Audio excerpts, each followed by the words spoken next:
오늘 우리는 참된 전도가 무엇인지 생각해 보려고 해요.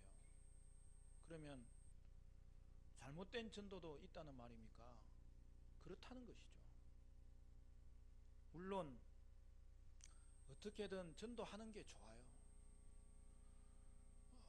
그렇지만 우리가 전도의 개념을 분명히 알고 전도하면 거기에 더욱더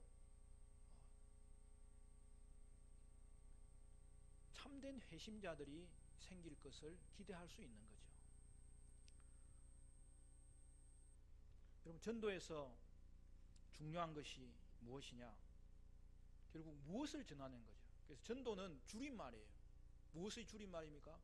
복음 전도의 줄임말인 거죠. 전도는 복음을 전하는 거예요. 그러면 전도자는 누구입니까? 제가 1년에 우리 새생민 축제를 앞두고 우리가 전도자로서의 자세를 가다듬기 위해서 제가 전도자에 관한 설교를 이제 시작할 때 하고 또 마무리 지으면서 하게 되는데요. 여러분, 전도자는 한마디로 말하면 영혼을 구원하는 자예요. 저는 사실 이 말을 처음에는 좀 사용하기를 꺼려했어요. 왜냐하면 구원은 하나님이 하는 건데 내가 어떻게 구원할 수 있는가? 그러나 우리가 말씀을 통해서 살펴보면 여러분, 하나님께서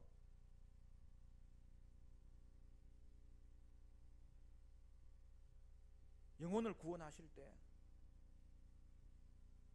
하나님이 혼자 하시지 않더라는 거죠. 우리를 사용해서 그 일을 하더라는 것이죠. 전도자를 영혼을 구원하는 자라고 말할 수 있는 이유는 불신자의 영혼을 구원하는 일에 하나님이 우리를 사용하기 때문이죠. 그래서 여러분, 전도자는 영혼을 구원하는 자입니다. 하나님은 전도자를 사용하여서 오늘날도 잃어버린 영혼들을 구원하고 계신다는 사실이죠.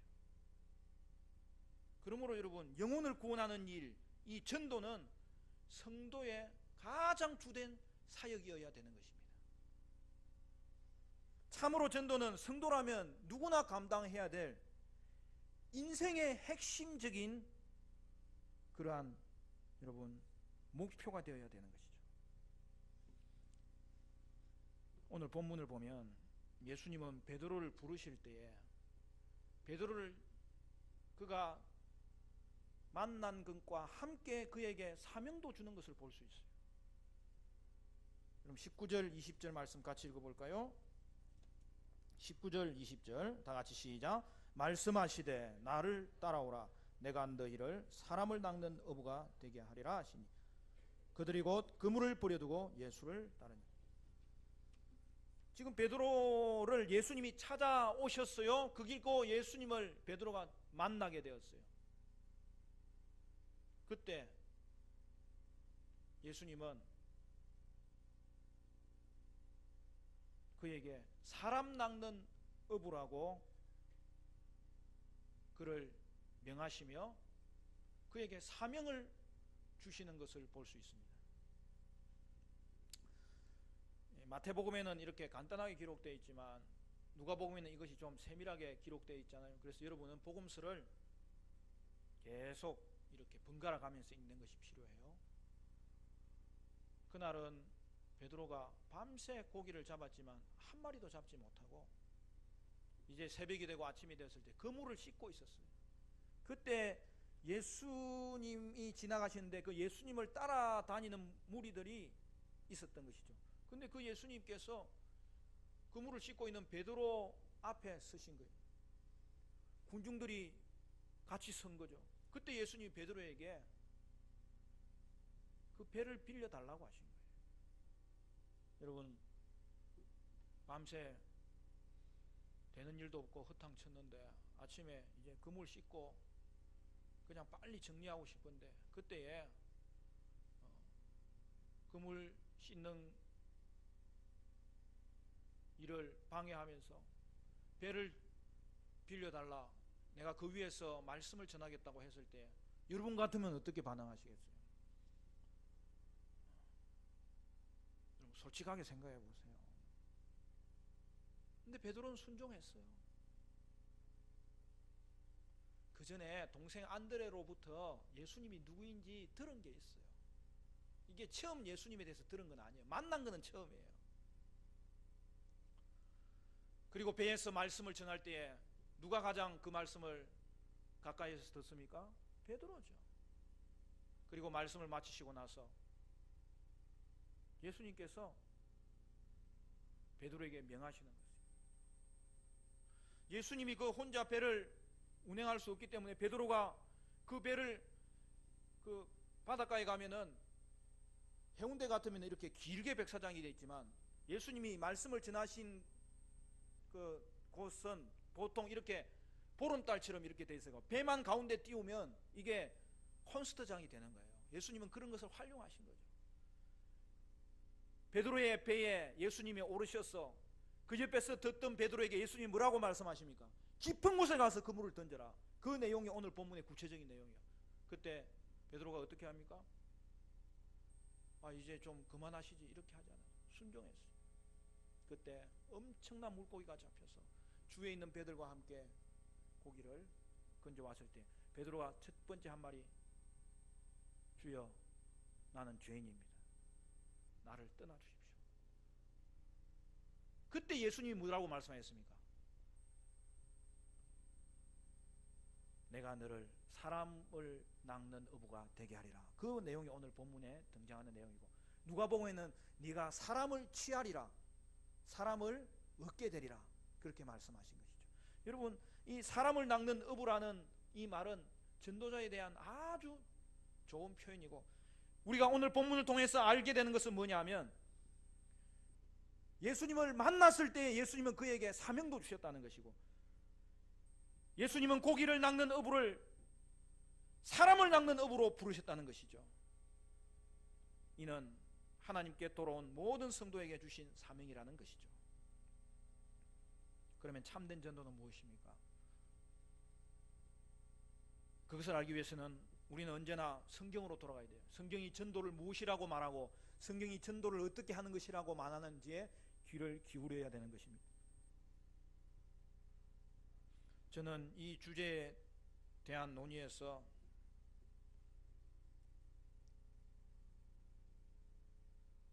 (19세기에) 영국의 청교도인 찰스 스펄전보다 더 뛰어난 견해를 가진 사람을 아직은 못 봤어요. 그래서 저는 오늘 스펄전의 견해를 따라서 전도의 개념이 무엇인지 살펴보기를 원해요. 먼저 전도가 아닌 것, 그릇된 전도에 대해서 생각해보고 참된 전도가 무엇인지 생각해 보기를 원합니다. 먼저 전도는 영혼들을 우리 교회의 개종자로 만드는 것이 아니에요. 그 말은 무슨 말이냐면, 우리 주위에 보면 다른 교회 양들을 훔쳐오는 경우를 종종 보는데, 여러분 그것은 전도가 아니라는 거죠. 그러면 그거는 뭐예요? 다른 양들을 훔쳐오면 도둑놈이죠. 그거는. 거기에 무슨 다른 용어를 붙일 필요가 있어요?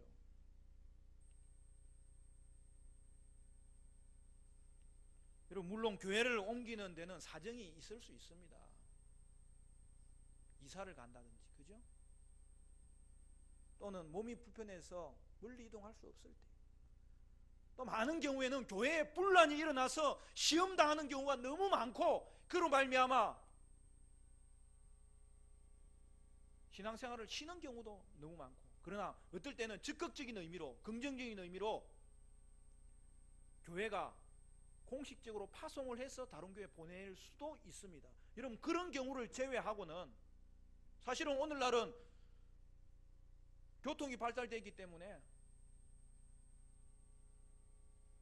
여러분 차 타고 자신이 하나님과 정한 장소에서 예배할 수 있어요. 그러나 앞에서 말한 그런 경우가 아니라면 여러분, 그것이 아니면서도 다른 양들을 훔치는 자는 그건 도둑이에요. 우리는 그들을 형제라고 부를 수 없어요. 적어도 형제답지 않다고 분명히 말해야 되는 거죠.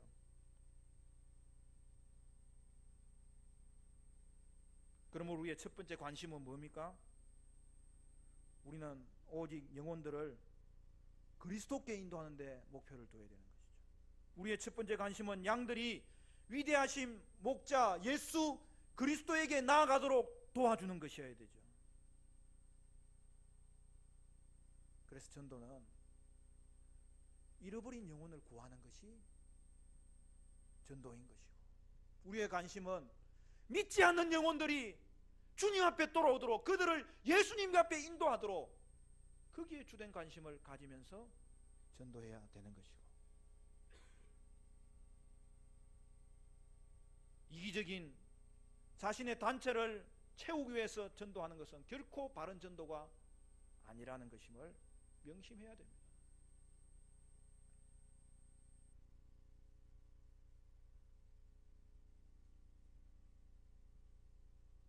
여러분, 집을 지으려면 어떻게 해야 됩니까?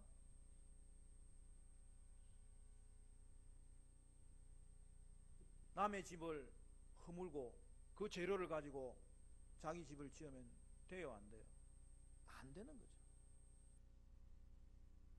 집을 지으려면 채석장에 가서 돌을 캐는 것부터 시작하든지, 오늘날은 살 수 있는 거죠. 그처럼 열심히 일해서 사야죠. 장사해야죠. 아니면 목재를 캐는 것부터 출발해야죠. 그럼 그게 전도인 거죠.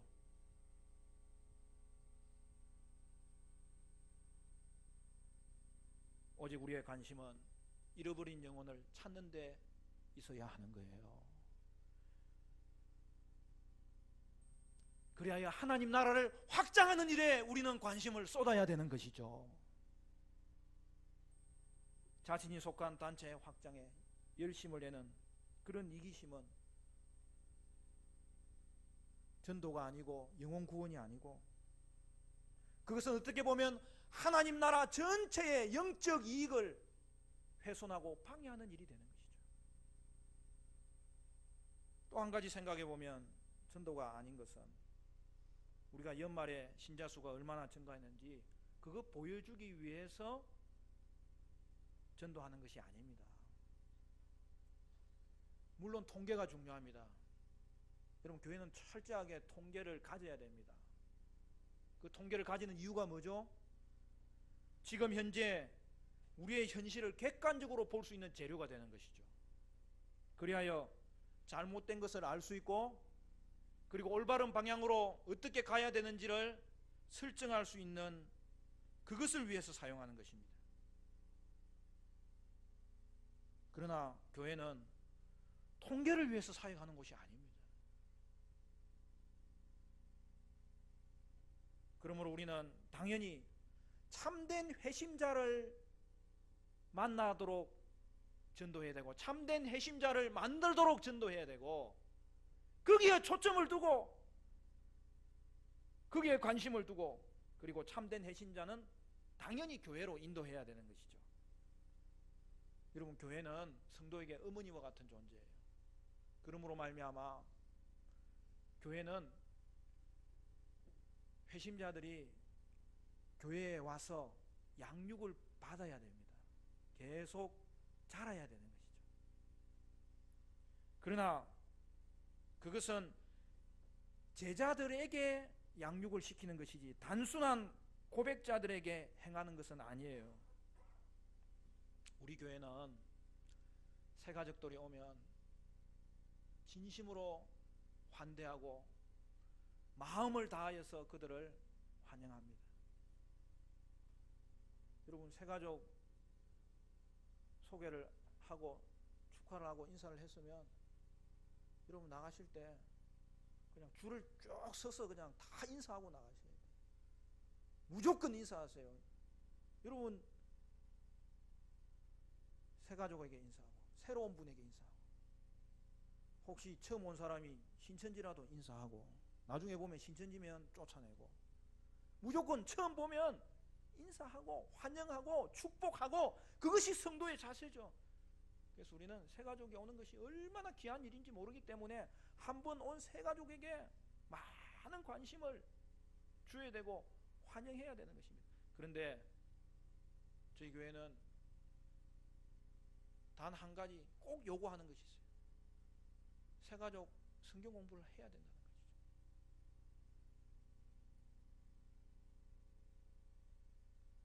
우리 교회는 새가족 반을 수료하지 않으면 등록 교인으로 넣지 않습니다. 그럼 기존에 있는 분들은 새가족 공부 안 했잖아요. 왜? 이미 들어와 있으니까 그거는 잘한 일이에요. 그렇지만 제가 원하기는 새가족 공부를 하나님의 교회가 요즘 어떤 과정을 통해서 새가족을 양육시키는지 여러분이 경험을 하는 게 필요하니까 기존 신자도 꼭 한 번씩은 새가족을 거쳐가라고 제가 권유하는 거예요. 그렇지만 새가족이 왔을 때에는 그는 권유 정도가 아니에요. 꼭 해야 등록교인이 되도록 그렇게 요구하는 거죠. 왜 그것이 중요합니까? 그 과정을 통해서 자신의 신앙을 점검하지 않으면 교회의 이름을 올리는 게 아무 소용이 없다는 거예요. 새가족을 수료하면 등록교인이 되는데 그것도 행정상 등록교인으로 치는 거죠. 그래서 제가 우리 새가족 등록 카드라고 원래는 기록되어 있는데 그 이름을 다 바꿨어요. 그냥 새가족 카드예요. 새가족반을 수료해야 등록 카드를 작성하는 거죠. 근데 더 중요한 것은 뭐냐? 진정으로 등록교인이 되는 것은 세례를 통하여 되는 거예요. 여러분, 이것이 세례가 중요한 이유입니다. 여러분, 세례를 꼭 받으셔야 돼요. 왜냐하면 세례는 이미 진심으로 회심한 자에게 교회가 삼위 하나님의 이름으로 주는 정표이기 때문입니다. 그러므로 우리는 새가족 공부를 통해서, 세례 교육을 통해서 자신의 신앙을 점검하도록 만들어야 되고, 그렇게 함으로써 진짜 회심을 경험하도록 부지런히 애를 써야 되는 것이죠. 그래서 그에게 있는 신앙 고백을 점검함으로 그를 신자라고 불러줄 수 있는 것이고, 신자의 수에 그를 넣어줄 수 있는 것이죠. 따라서 교회에서 진짜 회심자를 아닌 사람을, 진짜 회심을 경험하지 않은 자를 여러분 신자로 생각해서는 안 됩니다. 그는 누구예요? 친구죠. 친구는 언제든지 환영해야죠. 그러니까 형제도 아니에요. 그렇지만 친구는 더 환영하죠. 초대해야 되죠. 우리가 새생민 축제를 여는 이유도 여러분 그날은 집회를 여는 거예요. 친구로 삼고 친구 된 것을 축구하고, 그러나 그 친구가 나의 형제 되기를 기도하면서 그에게 우리는 참된 회심자의 자리에 오르도록 우리는 사랑 주고 믿음 주고 그분들을 이끌어 가시는 것이죠. 그래서 여러분, 우리는 교회 밖에 있는 영혼이든지 교회 안에 있는 영혼이든지 진짜 회심을 경험해야 되기 때문에 부지런히 교회 안에서도 그리고 교회 밖에서도 복음을 전하고 복음을 가르치고 계속 그들에게 하나님의 복음을 통하여서 그들을 계속 점검하도록 부지런히 이끌어 줘야 되는 것입니다. 그렇기 때문에 여러분, 평소에도 그리스도 중심의 강해 설교를 여러분이 들으셔야 돼요. 그래서 예배가 중요한 거예요. 뿐만 아니라 여러분, 새생명 축제에는 더더욱 예수 중심, 복음 중심의 말씀을 증거하는 자리이기 때문에 그날은 누가 그 말씀을 꼭 들어야 되고 누가 그 예배에 참석해야 됩니까? 불신자도 참석해야 되지만 신자들도 그날만큼은 더욱더 그 예배에 참석하고 말씀을 들어야 되는 거예요. 여러분, 그래서 이번 새생명 축제 때는 우리 기존에 있는 성도들이 한 사람도 빠지지 않도록 여러분 가정교회마다 연락하고 또 동원하고 예배할 수 있도록 여러분이 이끌어 주셔야 되고, 더 중요한 것은 불신자들이 그들의 영혼이 구원받도록 우리가 그들을 말씀 앞에 세우는 이 놀라운 일을 위해서 수고하고 기도하고 최선을 다해야 되는 것이죠. 마지막으로 전도가 아닌 것은 단순한 감정적인 흥분을 일으키는 것은 그것을 전도라고 말하지 않아요. 하나님의 영이 역사하는 곳에는 마음의 자극이 일어나고 여러분 가시적인 반응이 일어납니다. 그러나 여러분 그것을 반응의 전부로 착각하면 안 돼요. 신앙의 반응은 그의 생각이 바뀌고 그의 감정이 나타나고 그리고 그의 의지가 발동이 되고 최종적으로는 그의 영혼이 새롭게 되는 것이죠. 최종적인 목표는 그의 영혼이 새롭게 되는 거예요. 여러분 옛날에는 비포장 도로가 많았습니다. 아유 요즘은 아스팔트가 뭐 어디라도 깔려있으니 얼마나 편한지 몰라요. 여러분 비포장 도로에 차 한 대가 확 지나가면 무슨 일이 생기죠? 먼지가 얼마나 많이 일어나는지. 그 미세먼지보다 더 독해. 그런데 우리가 지금 살아있는 게 기적이에요. 여러분 그러나 먼지를 일으키는 것이 차를 운전하는 목적이 아니잖아요. 여러분 이처럼 감정의 반응이 전부가 아니라는 거예요. 여러분 먼지를 일으키는 것이 목적이라면 옛날에 그 대빗자루 있잖아요. 얼마나 커요. 그거 가지고 길에 가서 몇 번 휘저으면 차 10대만큼 먼지 일어납니다. 흥분 상태에서 변화를 일으킨 개종자들이 흥분이 사라지면 믿음도 사라지는 것을 우리는 여러 번 보기 때문에 오늘 우리가 목표해야 될 전도가 무엇인지 다시 한 번 더 생각해야 되는 것이죠. 그러면 사랑하는 성도 여러분, 하나님을 위한 참된 전도는 무엇입니까? 첫 번째로 참된 전도는 복음의 진리를 가르치는 거예요. 여러분 전도에서는 가르침이 중요한 거예요.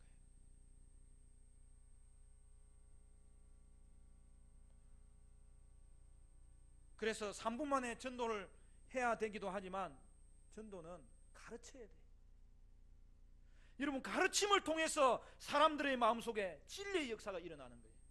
마태복음 29장 19절 20절에 예수님께서 우리에게 사명을 말씀해 주시면서 뭐라고 이야기합니까? 그러므로 너희는 가서 모든 민족을 제자로 삼아 아버지와 아들과 성령의 이름으로 세례를 베풀고 내가 너희에게 분부한 모든 것을 가르쳐 지키게 하라. 볼지어다 내가 세상 끝날까지 너희와 항상 함께 있으리라 하시니라. 복음 전도에서 가장 중요한 것은 복음의 가르침이에요. 복음의 가르침이야말로 전도의 시작입니다. 그리고 전도의 마무리예요. 복음은 뭡니까? 하나님의 말씀을 들으면 그 영혼이 살아난다는 거예요. 그래서 복음이죠. 복음은 여러분 하나의 소식이에요. 그 안에 구원을 얻는 진리가 들어있다는 것이죠. 그런데 그 복음은 가장 먼저 우리의 이성적인 체계를 밝히는 것으로서 먼저 그 사람의 그 이성에 호소해야 되는 거예요. 깨닫는 것이 없이 어떻게 복음을 받아들여요? 내가 믿는 믿음의 내용이 무엇인지를 모르고 어떻게 믿을 수 있어요? 그래서 가장 먼저는 가르침이 복음 전도예요. 가르쳐야 그 사람의 이성을 깨울 수 있거든요. 그러면 그 이성을 깨우면 우리가 그걸 보통 이성보다 더 궁극적인 그 작용을 오성이라 그러잖아요. 그 오성의 호소를 하는 거죠. 복음을 통하여서. 그러니까 여기에 우리가 복음의 내용에 관한 중요성을 강조할 수 있어야 되는 것이죠. 여러분 우리는 전도에서 복음적인 교리들을 전해야 되는 것입니다. 아니 목사님, 전도가 교리를 전하는 것입니까? 여러분 어떻게 생각하세요? 빙고죠. 바로 그거예요. 복음 전도는 복음적인 교리를 전해야 되는 거예요. 어떤 사람은 교리를 구시대의 구닥다리로 생각하는데, 그런 사람들마다 신앙의 정립이 나중에 점검해보면 바로 돼 있지 않아요.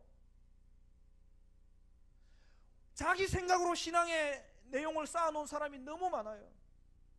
여러분 그것을 쌓을 수 있는 지름길이 뭐냐면 복음의 교리를 깨닫는 거고, 그 복음의 교리를 깨닫고 하나님 앞에 왔으면 그 복음의 교리를 계속 공부해야 되는 거예요. 그러면 어떻게 해요? 다른 사람에게 복음의 교리를 가지고 전도할 수 있는 거죠.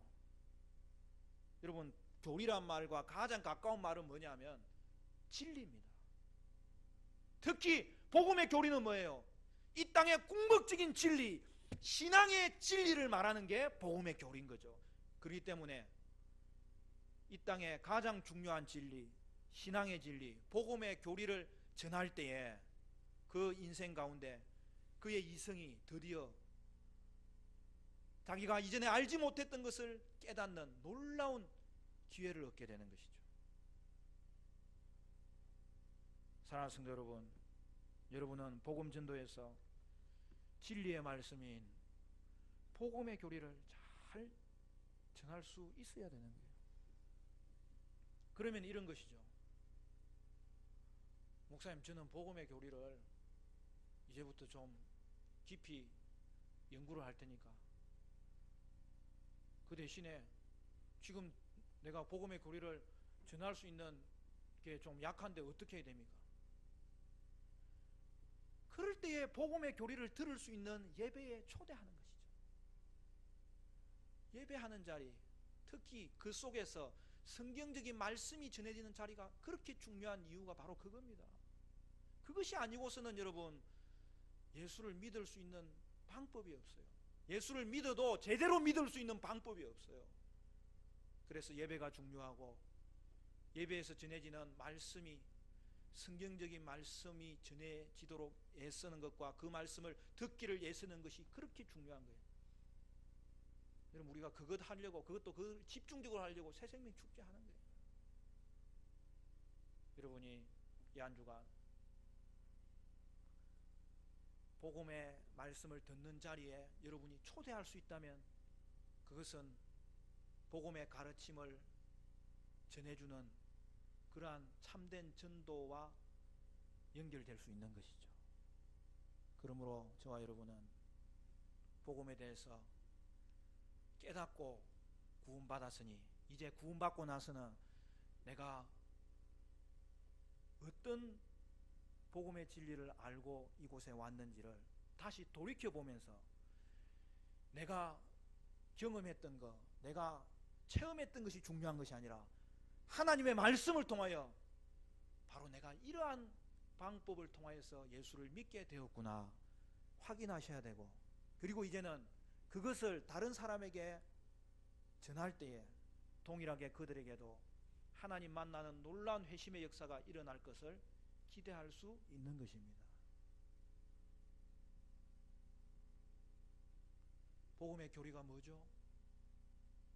여러분 아시고 있는 거예요. 그러나 그 지식이 얕다면은 계속 묵상하시고 연구하심으로 그 복음의 영광스러움을 자기가 먼저 알고 또 아는 것만 중요한 게 느껴야 되는 거예요. 그리고 그것을 가르치고 우리가 우리의 삶 가운데 나타내야 되는 것이죠. 복음의 교리는 크게는 네 가지입니다. 하나님이 누구인지를 전해야 되는 거예요. 인간이 누구인지를 전해야 되는 거예요. 예수가 누구인지를 전해야 되는 거죠. 그리고 믿음이 무엇인지를 전해야 되는 거죠. 먼저는 하나님이 누구인지를 전하는 것입니다. 여러분 하나님이 누구십니까? 하나님은 창조주요 주권자 되심을 전해야 되는 거예요. 여러분 이 땅에 여러분 하나님과의 관계를 회복하지 않고서는 그 어떤 누구도 소망을 가질 수 없고 행복해질 수 없고 평강을 가질 수 없다는 것을 전하는 것입니다. 그리고 인간이 누구인지를 전해야 합니다. 인간은 하나님을 믿지 않고 하나님께 불순종함으로 말미암아 하나님께 범죄한 죄인이 되었다는 것을 전해야 되는 것이죠. 여러분, 인간이 꼭 구원받아야 되는 이유가 뭐예요? 죄인에게는 하나님의 심판이 있기 때문에 그래요. 인간이 하나님과의 불화를 해결하지 않으면 그에게는 영원한 멸망만 남아있다는 것이죠.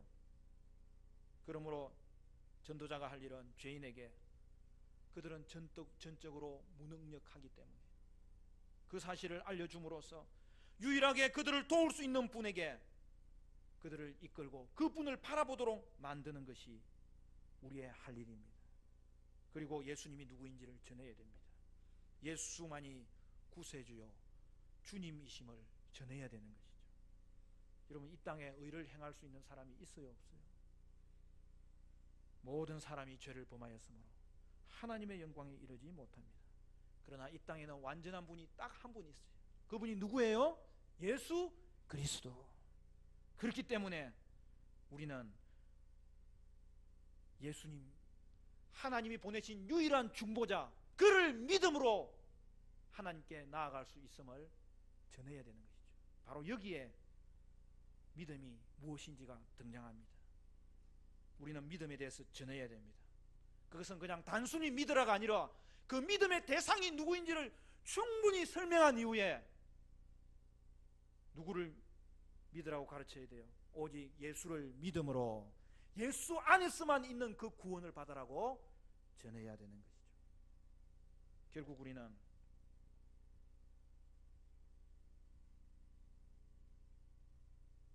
복음의 가르침을 전해야 그에게 그 생각에서 먼저 변화가 일어나야 그가 주님 앞에 돌아올 수 있는 것임을 분명히 해야 됩니다. 그래서 그 네 가지 사실을 전하면서 좀 더 실제적인 부분을 전해야 되는데 그게 뭐예요? 하나님의 진노의 자리에서 빨리 도망가라고 전해야 되는 거예요. 죄로 말미암아 멸망하는 자리에서 빨리 피하라고 전해야 되는 것이죠. 죄에 대해서는 하나님의 심판이 있기 때문에 회개하라고 전해야 되는 것이죠. 우리의 죄를 밝히시는 성령님이 계시기 때문에 오늘도 그 성령님이 여러분에게 역사하고 있음을 깨닫게 되면 그 성령님을 의지하여서 변화되라고 전해야 되는 것이죠. 그러나 예수를 믿으면 단번에 영원한 생명을 얻을 수 있다는 것을 전해야 되는 것이죠. 그러므로 예수를 믿음으로 받는 구원은 우리의 과거의 죄도 해결되고 지금의 죄도 해결되고 아직 살아야 되는 가운데 짓게 될 것이 분명한 우리의 죄까지도 하나님이 단번에 해결하신다는 것을 전해줄 수 있어야 되는 것이죠. 그러므로 여러분, 구원은 무엇이냐? 구원은 우리가 의를 행할 수 있는 자아로 만드는 것이 구원이 아니에요. 구원은 옛 본성의 이 자아로부터 우리를 구원하는 거예요.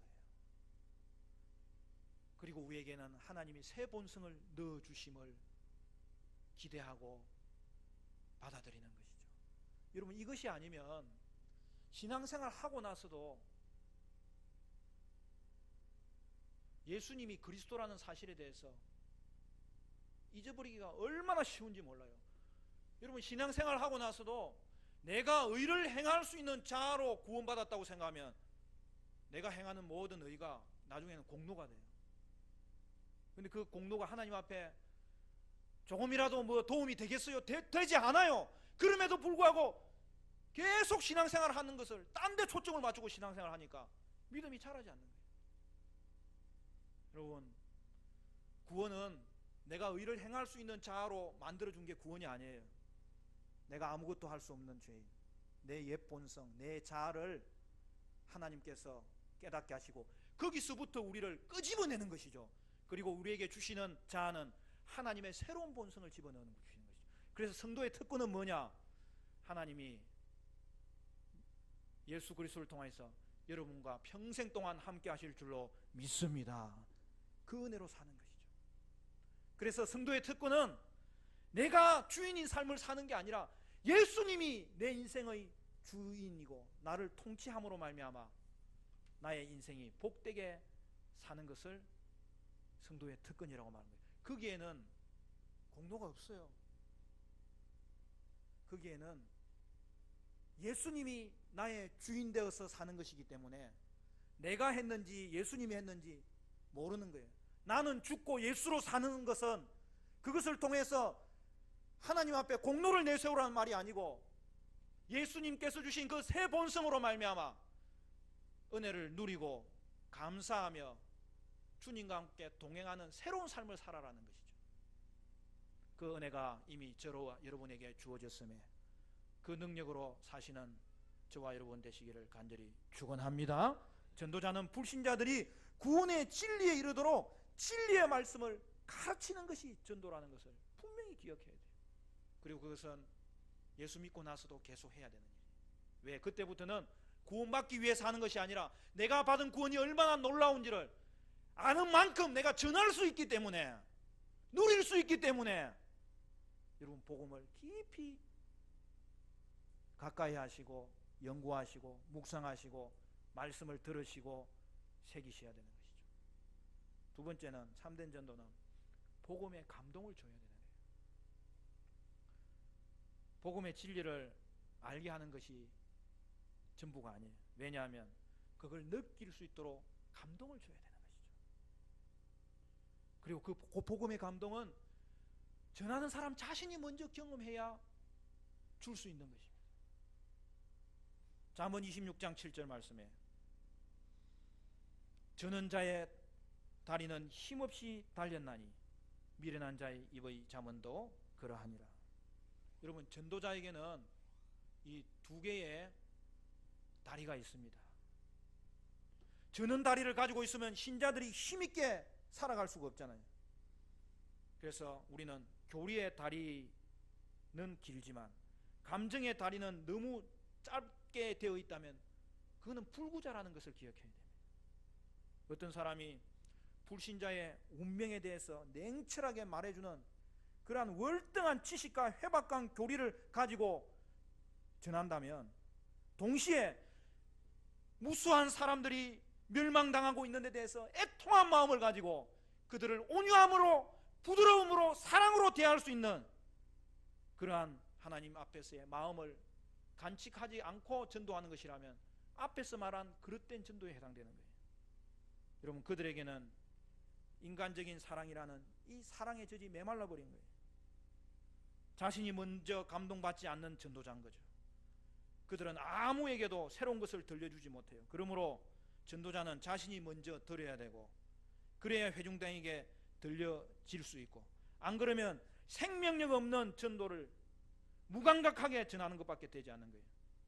여러분, 하나님 사랑과 이웃 사랑은 같이 가는 거예요. 복음에 대한 가르침은 하나님을 사랑하는 방법이에요.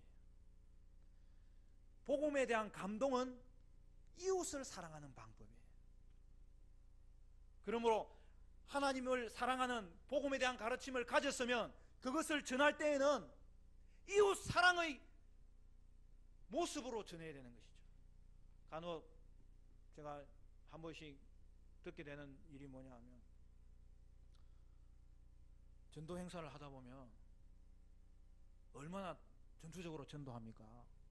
또 얼마나 전투적으로 또 기도합니까? 그렇게 해야 되거든요. 그런데 그렇게 하다 보니까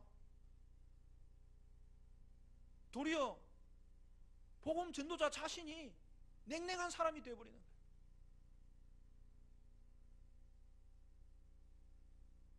너무 간절하다 보니까 이해는 가요. 그래서 여러분, 이번 주간에 정말 부탁하기는, 여러분 전도하려다가 싸우지 마세요. 싸우면 안 돼. 복음의 감동이 전해져야 복음의 가르침이 같이 가는 거예요. 아무리 열받는 반응을 일으키더라도 부드럽고 온유한 복음의 감동으로 전하지 않으면 복음의 가르침을 전할 수 있는 기회가 없는 거예요. 사람들이 착각해요. 너무 예수를 열심히 믿다 보니까 그렇게 됐다고 하는데, 그거는 여러분 듣도 보지도 못한 하나님의 사람의 모습이에요. 사탄은요, 우리가 하는 이 귀중한 전도조차도 바로 그렇게 메마르게 하게 함으로 말미암아 우리를 방해하고 우리의 모든 교회의 전도 문화를 순식간에 깨버리고 가정에 하나님께서 주시는 이 놀라운 비전을 다 잃어버리게 만드는 겁니다.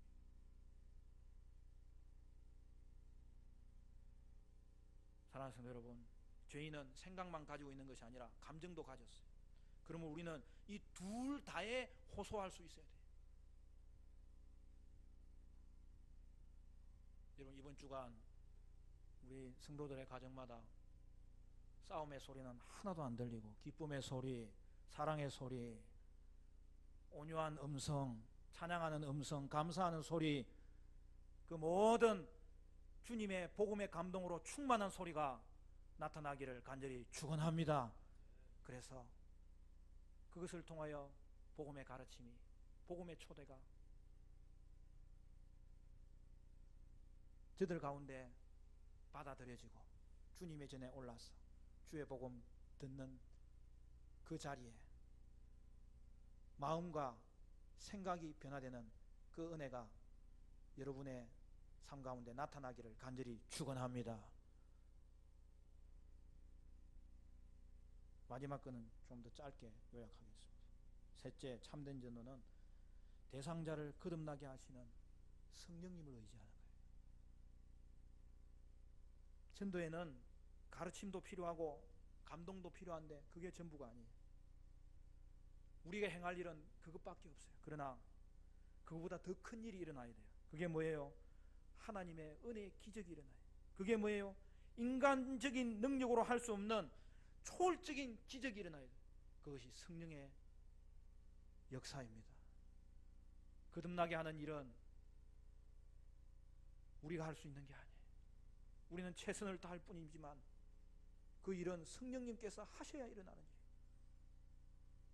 요한복음 3장 3절에 예수께서 대답하여 이르시되 진실로 진실로 너희에게 이르노니 사람이 거듭나지 아니하면 하나님 나라를 볼 수 없느니라. 여러분, 성령님이 우리가 사랑하는 그 대상들 속에 거듭남을 일으키셔야 되는 거예요. 그렇지 않으면 그들이 영원한 복을 소유할 수 없어요. 그래서 전도자는 기도할 수밖에 없어요. 이번 주간 새새벽 축제를 앞두고 우리가 작년부터 하는 게 있습니다. 저녁 특별 새벽 기도입니다. 여러분, 최선을 다해서 전도하시되 최선을 다해서 기도해야 되는 이유는 이 일은 성령께서 하셔야 되는 일이기 때문에 오늘 저와 여러분은 성령의 역사하심을 의지하며 전도해야 되는 것이죠. 여러분, 성령으로 말미암아 전도 대상자들이, 태신자들이 새 생명으로 다시 살아야 되고 예수 안에서 새로운 피조물이 되어야 되는 것이죠. 거기에는 어떤 힘이 들어가야 될까요? 부활과 창조에 작용했던 힘 같은 그 완전하게 놀라운 힘이 거기에도 들어가야 되는 것입니다. 그러므로 여러분, 이 땅에서 가장 큰 기적은 뭐예요? 거듭남의 기적이에요. 그리고 그 기적이 일어날 때마다 베풀어지는 능력은 뭐예요?